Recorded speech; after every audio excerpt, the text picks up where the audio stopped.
Good morning to you and welcome. Welcome to another edition of the Art Lewis Show for a Monday morning. Unless you lived in a cave a couple of weeks ago, you are well aware that Pope Francis visited the east coast of the United States. Following a trip to Cuba, he stopped in Washington, New York, and Philadelphia. Coverage was extensive. And we are fortunate this morning to welcome to the program a man who spent quite a bit of time following the Pope around in that area. He is the Bishop of the Catholic Diocese of Saginaw, and we say good morning to Bishop Joseph Cistone. Good morning. Good morning, Art. How you doing? I'm doing fine. Have Good. you recovered? I said, I as I walked in, I asked you, what country am I in? You really had quite a hectic time. Give us a little overview of what you did, because you got shuttled around between Philadelphia and Washington. What was it like? We did. The bishops had an opportunity, as always, whenever the Pope visits a country, the bishops have that opportunity of walking with him and being with him. So I got there early because I got there on Friday evening because our group was coming in on Sunday, our pilgrimage group from the diocese, yeah. And so I spent... I was with them Sunday evening, and I spent all day Monday with them. And then Tuesday, I went to the meeting for families for a brief period of time at the convention center. And later on in that day, they put us on a train, all the bishops, and took us down to Washington. And we were there for Tuesday evening. Wednesday, we were with the Holy Father on 2 occasions. And then Thursday, we got back on the train and came back to Philadelphia. And then Thursday and Friday, I spent some time again at the meeting at the convention center, at the meeting for families. And on Saturday, our Holy Father came into Philadelphia. We were at Independence Hall and on the Parkway. And then on Sunday, we had the big Mass there on the Parkway with everyone. And right after Mass, he left and was on his way back. And the bishops had some private time. He had some meetings with the bishops. We did. It wasn't one-on-one time. We did have, though, on 2 occasions. In Washington, we had midday prayer with the Holy Father in the cathedral there. And then he addressed the bishops that were there. They were mostly American bishops, by and large, although there were other bishops from other countries that came, but mostly the bishops from the United States. On Sunday morning, he had another address to the bishops at St. Charles Seminary in Philadelphia, and there were bishops from all the various countries that had come for the world meeting of families, and so his talk there to the bishops was a little bit broader.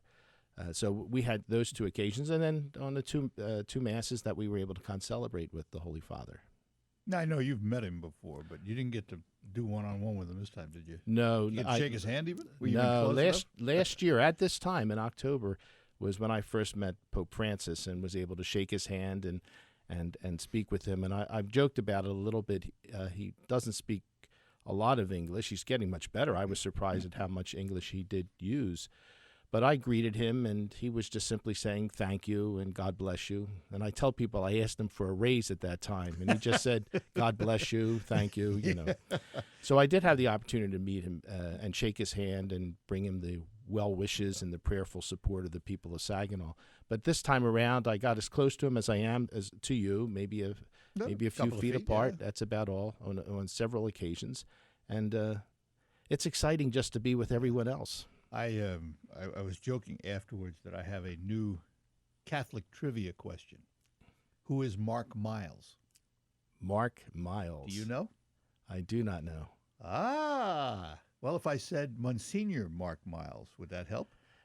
Is that might have been one of the monsignors that were with him? Is that the idea? He's that young, good-looking translator that followed him everywhere. That's yes. I never got his name, but I'll tell Mark Miles is his name. My understanding is the Holy Father chose him personally because he did the best job in getting across the Pope's emotions and affections as he would translate. Actually, online, there's a couple of things on YouTube where he has done translations while the Pope is speaking, and he did one at the Big Families thing. Yes.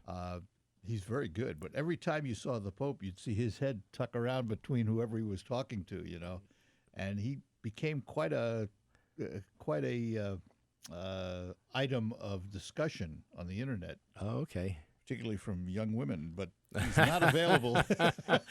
Well, when we were at St. Charles Seminary on Sunday morning, the Holy Father spoke in Spanish, and he was translating simultaneously for us. Yep. We had headphones on so we can hear the Yeah. translation. He was very good. Yes. All right, so I have to ask this. Why the fascination with this man? I mean, we had 24-hour network coverage round the clock. You could turn your TV on anytime, day or night. You would find coverage or discussion of the Pope's visit, even when they were just showing pictures of people standing in the street, and there was nothing. Why the fascination with this man? I'm still reflecting on that.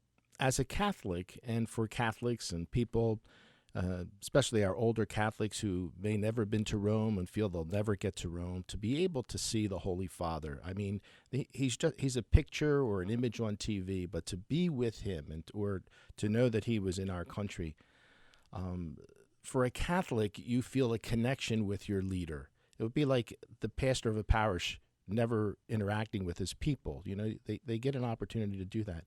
So I can understand that affection and that excitement. I'm still trying to figure out those who are not of our faith, especially those who disagree with our faith, to have been so excited about the presence of the Holy Father. Watching our Holy Father address Congress still has me like writing down and asking questions. How could both sides of the aisle stand up and applaud him for something that he has said, and you know that there's different and various opinions. But finally, maybe to your question, I think that there is something in the Holy Father, politics and all kinds of things aside, that I think people understand his moral voice in the world. And whether you agree with it or disagree with it, you want to know what it is, you want to listen to it, you want to think about it, and you have to respect it. And I think that's what we saw when he came here to the United States. How much of it, Bishop, is personality? Because his personality and his attempts at connecting with the common man are so much different than some of his predecessors. Although they may have held the views, they weren't of the same persona. Yes. Well, you know, I think we forget Pope John Paul II back in the late 70s when he was first became Pope and 58 years old and filled with energy and picking up babies and kissing them and reaching into the crowds and getting out of his Pope mobile and so on. After he was shot and when his health started to deteriorate, you saw a different person. Sure. But in his early stages of his pontificate, everybody was enamored by this man because of his persona. He was the last one, though. Yeah, Pope Benedict was an older man as he came in. And then even Pope Francis, it's really interesting. When you see him at Mass, he's as stolid as could be. I mean, there's no expression as Mass is going on. It all happens in that Pope mobile when he's coming in. When he gets to that pulpit and starts preaching, his arms flail and the smile comes on his face. And other than that, though, during the rest of the liturgy, he's as serious and as unanimated, I guess.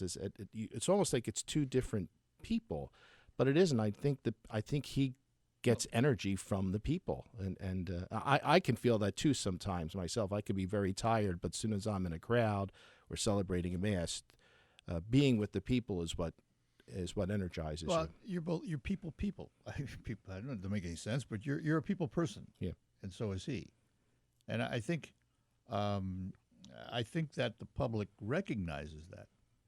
And even though they don't have a direct connection, that is, they can't sit across the room from him like we are right now, there is something about him that has created this aura. I think about this country and its foundations and its formation. We threw out the British. We threw out the king. And today we want to know every move of the royal family. And there's no reason for it. And in many ways, it's the same kind of fascination we have with this Pope. Yeah, I think when people were listening to him, or even since he's become Pope, they feel as if he understands who they are and what their circumstances are, and he speaks in that type of language. I think the difficulty is that he does speak in global terms, though. He doesn't get caught up in the political nitty-gritty of the definition of words as they might be used locally, and he speaks globally. And I think that's where people need to really listen and reflect on what he's saying, because you can get caught up on that person and miss the message. I've been trying to think. I think people experienced him on multi-levels, and one of them has to do with what they see, the external persona. It's going to take a long time for them to reflect on his words, and I think then they'll get a different dimension or understanding of the man. Yeah. All right, we're going to take a break. We are talking to Bishop Joseph Cistone of the Catholic Diocese of Saginaw. When we come back, we'll talk about some of the pronouncements made by the Pope and some of the issues of the Church today. All of that ahead on the Art Lewis Show. I want to talk to you for a moment about the Thalen Auto Group, because if you're tired of that old set of wheels you're driving, maybe it's time to step up to a nicer, newer car from Thalen. And the Thalen family of dealerships sells a lot of new cars. And as a result, of course, Thalen takes in a lot of pre-owned vehicles. As a matter of fact, right now, over 300 pre-owned vehicles, one of the largest inventories in the Great Lakes Bay region, many of them taken in on trade, all of them inspected and brought up to Thalen's high standards. You can choose from all styles and makes, including certified used cars from Audi, Honda, Mazda, Subaru, Volkswagen, Kia, Chrysler, Jeep, Dodge, and Ram truck. And by the way, if credit is your problem, it's no problem. The Thalen For the People credit approval process helps put you in that nicer, newer vehicle you deserve. Thalen is unbeatable, and they're willing to prove it. Stop in today at any of the Thalen dealerships on North Euclid Avenue in Bay City. Check out their inventory at thinkthalen.com. Thalen, the dealer for the people. 9:22 on the Art Lewis Show. Stone Specialists is your direct source for granite and quartz countertops. Whether you're a builder or a homeowner, Stone Specialists is here for you. I like granite, but it seems most places are biased to one product or another. It's important to know the products before you purchase. Stone Specialists can show you the pros and cons of both products. Quartz and granite are nearly equal options as a countertop, each offering unique characteristics. For instance, did you know that only with a granite countertop you can take the cookie sheet from the oven straight to the countertop? With quartz, you may consider it if you're selecting a color early to be used in a future project. Quartz samples will almost always match the slabs, while a granite slab will be different each time it comes in. And at Stone Specialists, you can choose from an array of quartz surfaces or browse their vast warehouse filled with slabs of granite. I went to Stone Specialists and the selection was breathtaking. Browsing the slabs was an awesome experience, and to top it off, the price was right. I found my countertop at Stone Specialists. Located near the Ball Diamond at 1406 East Pine Street in Midland. Stop in and see why Stone Specialists is the tops of rock. From the Fox Business Network, a multi-billion-dollar tech merger to report. Dell will buy data storage company EMC in a deal valued at about $67 billion.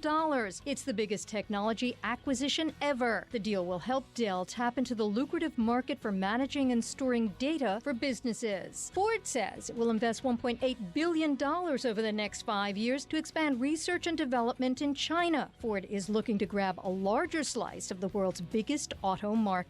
And drivers who have gotten used to lower gas prices may have to make an adjustment. The trend of downward prices could be coming to an end as crude oil prices start to rise. According to a Lundberg survey, retailers have stopped cutting their prices because of an increase in crude costs. The United Auto Workers are going to give Fiat Chrysler workers more time to review a tentative contract deal. It's an agreement that will affect all three of Detroit's automakers. With the Fox Business Report, I'm Carol Zimmer. I'm terrible with money. Apparently, a PhD in physics won't help me predict the trajectory of my own retirement. So I work with TIAA-CREF. You get quality, personalized advice no matter what your balance is. For me, they make investing as easy as Newtonian physics. Advice for everyone. One more way TIAA-CREF is created to serve and built to perform. Visit TIAA.org. TIAA-CREF Individual and Institutional Services, LLC. This testimonial is an act of portrayal. Advice is subject to institutional plan rules. Investing involves risk. Individual results will vary. Hi, this is Art Lewis inviting you to join me on another great adventure. This time my wife and I have teamed up with Passageways Travel and Celebrity Cruise Lines to take you on a cruise through the Panama Canal. Mark your calendar for April 26, 2016. That's the day we fly to Miami, Florida to board the Celebrity Infinity, our home for the next 15 nights. We'll visit the exotic ports of Cartagena, Colombia, Colón, Panama, the complete transition of the Panama Canal east to west, Punta Arenas, Costa Rica, Puerto Quetzal, Guatemala, Puerto Vallarta and Cabo San Lucas, Mexico, ending our journey with an overnight stay in San Diego before returning home. And best of all, this trip of a lifetime starts at just $34.99 per person, double occupancy for an ocean view cabin, including airfare. But don't wait, space is limited. Call Libby or Becky at Passageways Travel today. Call 989-414-1216. That's 414-1216. Tell them you'd like to join me on our Panama Canal cruise next April 26th and ask about a special onboard promotion. WSGW says thank you for being a member of our loyal family of listeners. Welcome back here on WSGW, the Art Lewis Show. In studio with me, Bishop Joseph Cistone, Catholic Diocese of Saginaw, recently back from Philadelphia and Washington, D.C., where he attended all of the various functions that Pope Francis was at. Long before he came to the States, he issued some pronouncements, and I don't know the technical term for what they all are. They're all different in one way or another. He has talked quite extensively on the environment. That seems to be one of his really big issues. But probably more important to the church, he seemed to address some issues in from a layman's standpoint, from a different perspective. And by that I mean he didn't change any church doctrine any place, but he sure gave you a lot of discretionary power on some issues. Does that sum it up? Yeah, I think it's a matter of subsidiarity. You may be talking about the annulment we'll proceeding. Talk about annulments, for example, in marriage. Yeah, because make no mistake about it, the church takes marriage seriously. The Holy Father has restated that marriage is a lifetime commitment and so on. But the church has always understood that there might be times where, for whatever reasons, the couple cannot remain together and so on. And we have the annulment proceeding to see if there's anything that prior to the marriage would have caused this couple that they should have taken a second look at entering it. But it can become a lengthy process. I think the mistake that some people make is that they think it's all on the church's side. But I've worked on annulments when I was in Philadelphia, and sometimes it's the people making the petition, getting their paperwork in, and I'd have to make phone calls and write letters. So sometimes they're a part of the timetable. But our Holy Father wanted to be able to trim it down. It goes through the court of a particular diocese. Normally, it has to automatically go to a second court of instance in another diocese, and he cut that out. So that's the step that doesn't have to take place. And he's also, there's a conference this week for canon lawyers, and my canon lawyers are going to come back and explain to me just what this process that involves the bishop is all about. It's not going to be that I'm going to be dealing with every annulment case, but there could be circumstances that instead of sending it to Rome, the local bishop can be the one to make the decision. It seemed, and again, a layman hearing these things without understanding all the doctrine behind it, it seemed to me that when I heard it, what I heard was, bishops, be more open to this. Am I wrong? Well, again, I know there's been procedure in place, but it just seemed that he opened it up more. Yeah, there were two things that happened recently. It was the annulment issue and also this question of absolving the sin of abortion. Right. But the Holy Father is thinking universally around the world. He's thinking Africa, South and Central America, Australia. And in some of these countries, they don't have the sophisticated tribunals that we would have here in America or elsewhere. And so in some of those cases, the process or even finding canon lawyers to deal with these cases is not, they're just not there. So I don't know that it's that bishops don't want to do it. It's a matter that in some countries, because they're so lacking in personnel, that these processes take so long. And therefore, now the Holy Father is saying, well, the bishop, in certain circumstances, has the ability to just handle this himself. But what he does to Timbuktu affects you here, right? That's right. That's right. But it might be a more drastic change for them than it will be for us with our sophisticated tribunals. So at some point, do you say, well, maybe we don't need all of this trappings of tribunals and simplify the process within your diocese? Well, I think we're fairly simplified as best we can be. Again, the Holy Father said don't charge, and we haven't charged in the Diocese of Saginaw for years and years. We haven't charged for annulments. That's part of the work that the Church provides. So I don't think it's going to. I think we're going to find our annulment cases are going to be shorter in time because we don't have that second appeal.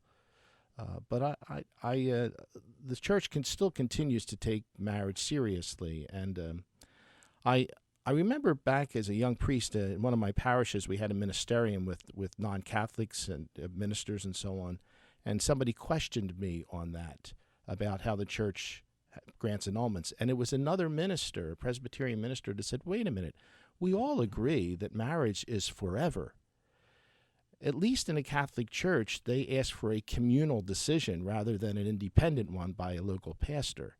And I thought that was interesting. And we do look for the Church and the Church community to make a statement of this relationship. Again, from the layman's standpoint, I was always under the impression, and this is where I really go astray because I don't understand all of the teachings of the Church. I was under the impression that a married couple without children had a much easier time of getting an annulment, and that those with children wouldn't get one. Is that true or not? No, that's not true. Where it could be true is if one or the other parties after marriage was objecting to children, having children, because they at marriage, for a Catholic marriage, they commit to being open for the procreation of children. But sometimes immediately after marriage or whatever, one or the other party just say, well, you know what, I've got my business, I've got my profession and my future. I don't really think I want children. Well, what does the other partner do in that case? So that would be something where a person has an intention against that good of marriage, which is the procreation of children. But the fact that they can have children, it doesn't necessarily mean that they have an easier time of getting it. My younger brother and sister-in-law could not bear children, so they adopted. They were able to get together and share their love. That's a medical decision as opposed to a conscious decision. That's right. That's why I want to make that distinction, you know. Yeah. So is it more difficult for a bishop to now have to deal with the absolution of abortion? No. Again, the law has that as what we call a reserved sin. There are some sins that are reserved to the Holy Father. If a priest breaks the seal of confession, only the Holy Father can forgive that sin. You can't as a bishop. I cannot as a bishop. So that's reserved to the Holy Father. Abortion, the sin of abortion, was reserved to the bishop, but the bishop always had the ability to convey that dispensation delegation to forgive sins to his priest. And I know early on in Philadelphia, the first step was that during Lent, since so many people come to confession during Lent, a priest could automatically forgive sin as a person came to him during Lent. Otherwise, you'd have to refer it to the chancery, to the bishop. Today, though, in our diocese, back home, the priests always have the ability and the delegation and permission to forgive and absolve the sin of abortion as a person comes to them. That's not true. That's done in the confessional? In the confessional. Or face-to-face, I guess, too, right? You Yes. could do it face-to-face. Yeah, sure. But that's not true around the world. So in other parts of the world, bishops are still reserving this to themselves. So the Pope just said, nope, they don't have to report to you. All the priests now have that ability to do that. So all the priests have the ability. Around the world. All right. We're going to take a break. We are talking to Bishop Joseph Cistone of the Catholic Diocese of Saginaw. We'll be back with more. Let me talk to you about the most advanced TV, internet, and voice services with no hassles and no contracts. We're talking about Charter Spectrum. TV, internet, and voice for only $29.99 each per month when bundled. And you can call 855-75-SWITCH. to turn on the switch, so to speak, Spectrum.com online. Now, what do you get? Well, let's talk about Spectrum TV. Free HD with up to over 200 channels available, more than satellite.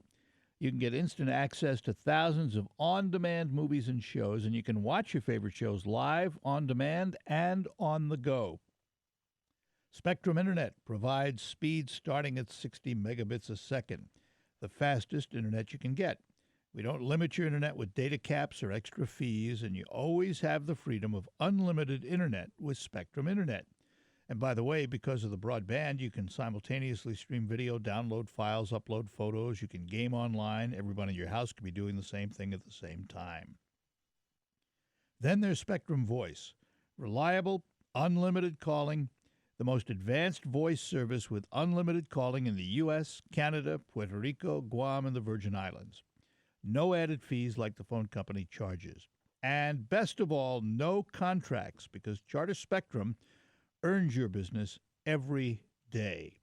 Find out how you can get TV, internet, and voice for only $29.99 each per month when bundled by calling 855-75-SWITCH. 855-75-SWITCH. Go online if you want to spectrum.com. Come and celebrate all things squash at Squashtoberfest, Wednesday, October 21st at Zenders of Frankenmuth. 30 finalists consisting of home cooks, aspiring amateur chefs, and all other foodies will be competing for first, second, and third place in the soup, sweet, and savory categories. Watch their techniques as they prepare right before your eyes, and then try a sample. In addition, taste and vote for your favorite homemade jam, jelly, or preserves from 14 finalist entries.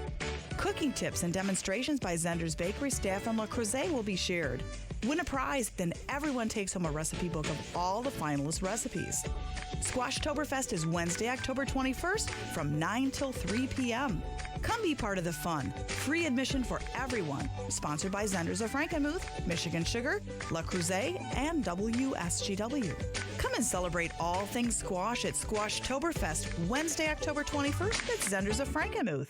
Want to know why more and more small business owners are going to On Deck for financing? With the money that we got from On Deck, 1-800-Bakery has doubled its corporate B2B sales. Our sales have doubled. On Deck makes getting business loans simple. We wanted to find a nice, easy way to get money when we needed it, so we went to On Deck. Did Stephen make the right choice? On Deck is so much simpler than working with a bank, and you get approval within 2 to 4 hours. It sounds simple, and it really is. Did it take long to get the money? Very next day, we received the funding. Now, no bank can do that. Been in business for at least a year with $100,000 plus in revenue? On Deck can get you $5,000 to $250,000 in as little as one business day, and they're A+ rated with the Better Business Bureau. It's just the easiest way to do it. When you need money, I would recommend On Deck. Apply now at OnDeckLending.com or call 800-226-5916. 800-226-5916. 800-226-5916. Loan subject to lender approval. I spend my days helping others. It's rewarding, just not always financially. So I got TIAA CREF. They were founded to help people like me meet our financial goals. They've got so many industry accolades, it's unreal. I like taking care of people. Sometimes that even includes myself. Intelligent investing for the long term. Just what you'd expect from a company that's created to serve and built to perform. Visit TIAA.org. TIAA CREF Individual Institutional Services, LLC. This testimonial is an act or portrayal. Investing involves risk. Individual results will vary. Dad, this is fun. I didn't think I liked kayaking. Well, I'm glad you enjoyed it, but I think it's time to head back in. Okay. Can we come back? Sure. Hey, be careful getting out of the boat. It's a kayak, Dad. I'm gonna return the kayak. Can we walk home? How about a taxi? It's a short fare from your neighborhood to your naturehood. Visit discovertheforest.org to find a neighborhood park or green space near you. Brought to you by the Ad Council and the U.S. Forest Service. This is Michigan Wolverines football on WSGW. It's intercepted. It's picked off by Jordan Lewis. He's into the end zone. How did he pick it off? what a piece of history for this defensive unit. They'll be able to talk about, yep, I was on that team that had 3 consecutive shutouts. The Michigan Wolverines opened eyes across the nation last Saturday with their 38-0 victory over Northwestern. The entire nation will focus on the Big House this Saturday when the 12th-ranked Wolverines take on the 7th-ranked Michigan State Spartans. Coverage begins at 2:30 p.m. on WSGW 790 AM. Kickoff is 3:30 p.m. Michigan football is once again brought to you by Wolf Files, Ace Hardware in Saginaw, Poet, defining the art of biorefining, and Roger McIntosh Chevrolet in Linwood. It's Michigan and Michigan State live Saturday at 2:30 p.m. on WSGW 790 AM. The Wolverines play on WSGW. The WSGW Morning Team posts podcasts at WSGW.com. Look for Interactive on the menu bar and click Podcasts. And we're back with you here on WSGW. In studio with me, the Bishop of the Catholic Diocese of Saginaw, Bishop Joseph Cistone, who was in Philadelphia and Washington, D.C. for the visit of Pope Francis recently. And of course, the bishop's home is in the Philadelphia area, where you still have family. I'm going to get off the church just for a minute, because you were at the Jersey Shore when the recent hurricane Joaquin went up the East Coast, and what was it like? Did you get a lot of rain where you were? Well, my brother was at the shore because his home is there, and they got a lot of wind. The water didn't bother their house that much, but the water, though, he said, was all the way up to the boardwalk there in the Ventnor area, just south of Atlantic City. So the ocean was pretty angry there, and the winds blew furniture and all around. But even in the Philadelphia area, though, I was with my brother golfing at one of his outings, and we were trying to golf during a hurricane. I don't recommend that to anybody. I would have thought the good Lord watched down upon you on the golf course better than that. The great equalizer, right? Let's talk for a few minutes about the Diocese of Saginaw and priests and seminarians and the future of the diocese. You had to go through some pretty heart-wrenching consolidations, and you had to bite the bullet. Somebody had to do it, and you were it. What's the future look like? Well, the future's still a challenge for us. I'm at the process now of beginning to work with my personnel board again for changes in June. And there are going to be a number of priests and pastoral administrators who wish to retire. And my bench is very, very thin. I have some priests, younger priests, who are ordained a year, 2 years, 3 years, and it breaks my heart to have to force them into administrative positions at this particular time. So pastoral administrators will be still important for us here. So even though we've merged as we have, we're still very, very tight and tenuous in terms of priestly personnel in order to, and this is why I think rather than try and nickel and dime the situation, I'm trying to get us settled as to what we're going to look like, in another year, 2 years, 3 years, and then we get adjusted to it. It's still a very hard pill for some people to swallow. I understand that, and when they approach me or when they write about me to others, no, nobody does that. Yes, it's always that the bishop isn't listening, and I'm hearing them. I am hearing them with my ears and with my head and with my heart. But I think they interpret that if I don't change my mind, if I don't put things back the way they used, put Humpty Dumpty back together again, that I haven't listened, and I don't believe that's the case. But I still remain optimistic in terms of our seminarians. We have another new seminarian this year. We've had new seminarians every year since I've been here, 6 years, and I think that's a great sign.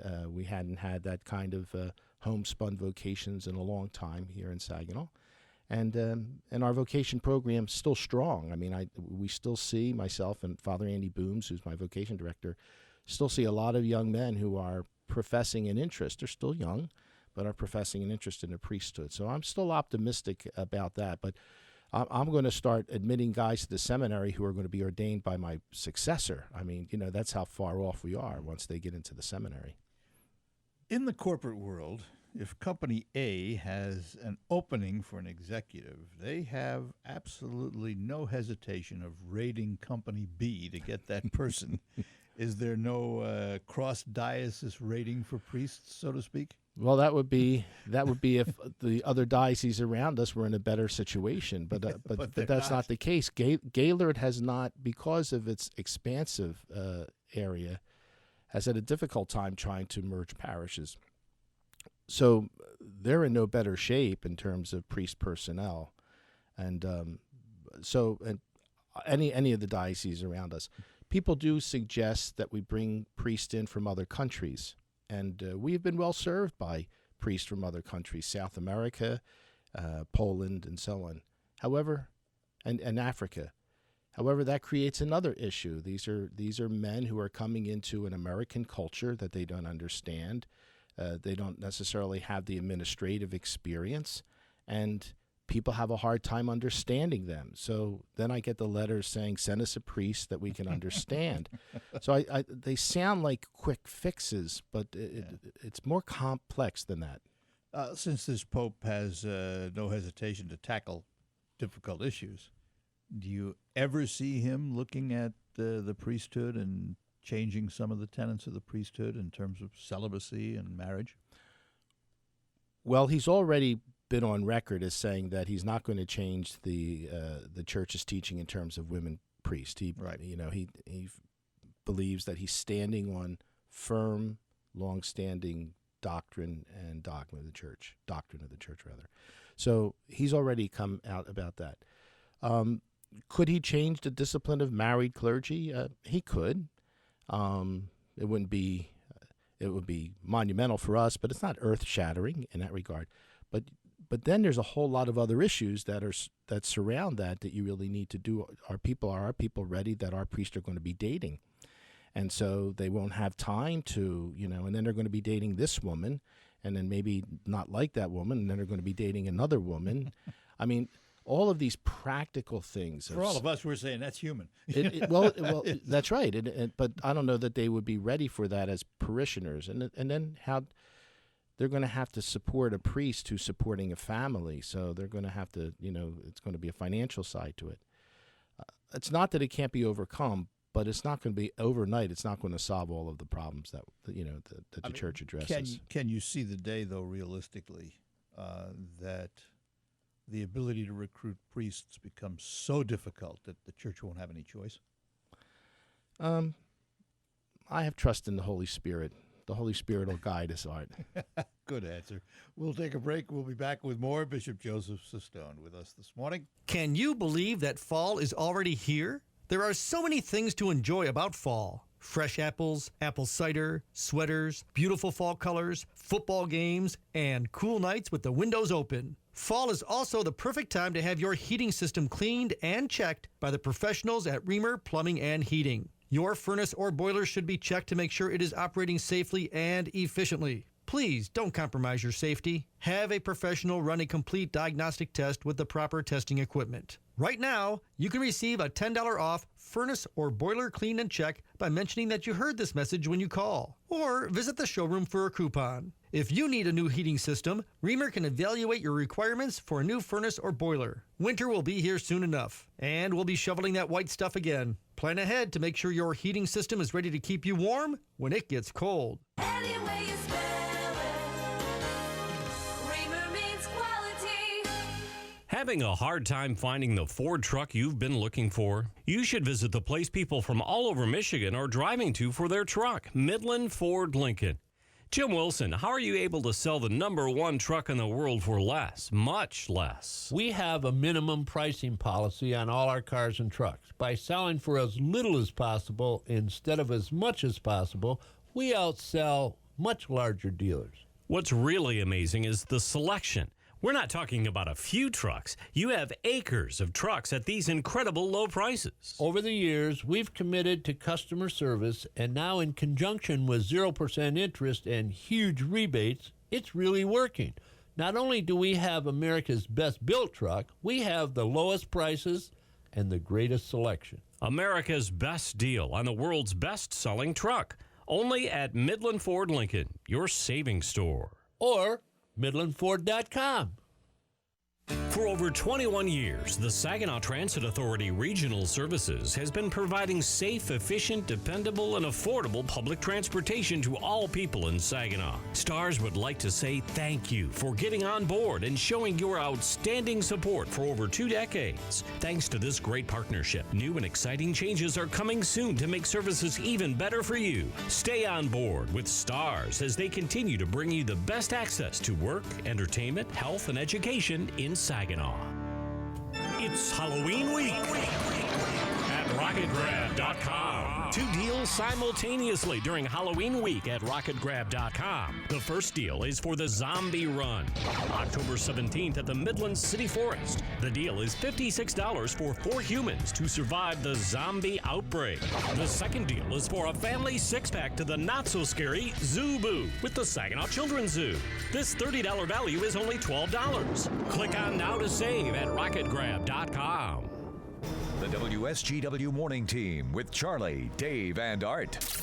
Web poll that we offer up to you out of Lansing. There is a bill in a Senate committee to prohibit sanctuary cities in the state. The legislation would withhold state funding from sanctuary cities, of which there are 2 at this time, Detroit and Ann Arbor. Sanctuary cities generally do not allow police to inquire about the immigration status of people who are not suspected of a crime. The policy is designed to foster cooperative relationships between law enforcement and immigrants. Essentially, in sanctuary cities, the status of illegal immigrants is not questioned unless there's a crime involved. So the web poll question for you: should sanctuary cities in the state face penalties such as withholding funding to try and force them to stop being sanctuary cities? You can vote yes, you can vote no, you can vote I don't know. Visit WSGW.com, choose your homepage, scroll down the homepage, find the poll box, and make your vote. The Morning Team, weekdays 5:30 to 9 on WSGW.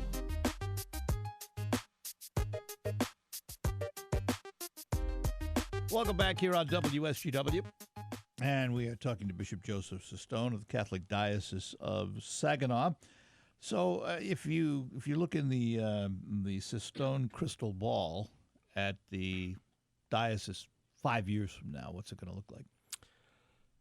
Well, my prayerful hope is that we're a more vibrant diocese. Listening to Pope Francis, he has a way of bringing us above the parochial view to see it a little bit more globally. And I think that we have a tendency to always get parochial. The issues that really haunt us is who's going to be in charge of the funeral luncheons, who's going to take care of the Altar and Rosary Society, who's allowed to sign checks and so on. All these little things that have to do with our little world. And the Holy Father is saying is, open up, stop circling the wagons, stop trying to preserve what you have, and start to become, as he calls it, missionary disciples. He wants us to be more conscious of ourselves as evangelizers. So my dream, and I guess it's my task to lead our people to think that way. And it's going to take some time because we're just so ingrained to thinking locally, parish-oriented, our own parish school, and to be able to see beyond all of this, to see world issues, to see the poor in a different way. Is this Pope strong enough to? Oh, I don't want to use this. I was gonna say resurrect. That's a bad word. Is he strong enough to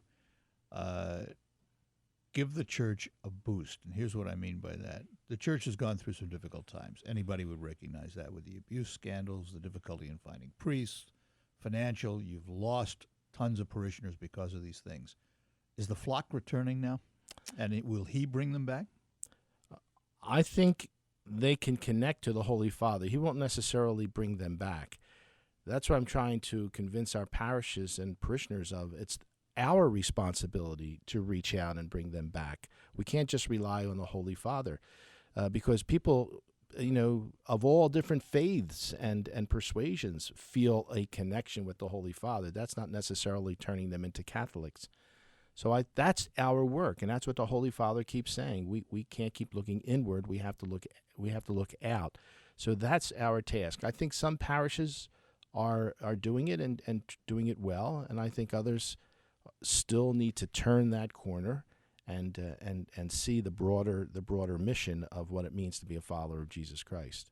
Evangelizing is part of the job, though, isn't it? It's core to it. It's core to it to be able to bring the good news. The word evangelization comes from angels who are messengers of God, and the evangelists were the ones who wrote the Gospels, and evangelizers are people who are messengers of God. They bring the good news of Jesus Christ to others. Well, as always, Bishop, I so enjoy our little conversations, and I treasure your friendship. Well, same here, Art. Thank you, and we'll have to find another nice restaurant to. We will have to do that. In Absolutely. Philadelphia. Absolutely. We've covered 3 so far. So, thanks for being with us. All right, today. thank you, Art. And I should tell you that Chris Fahm from the diocese has been taking pictures, and we have a recording. So I imagine you'll find this up on the diocese website at some point or another. But thanks for being with us today. We'll be back to close out in just a couple of moments.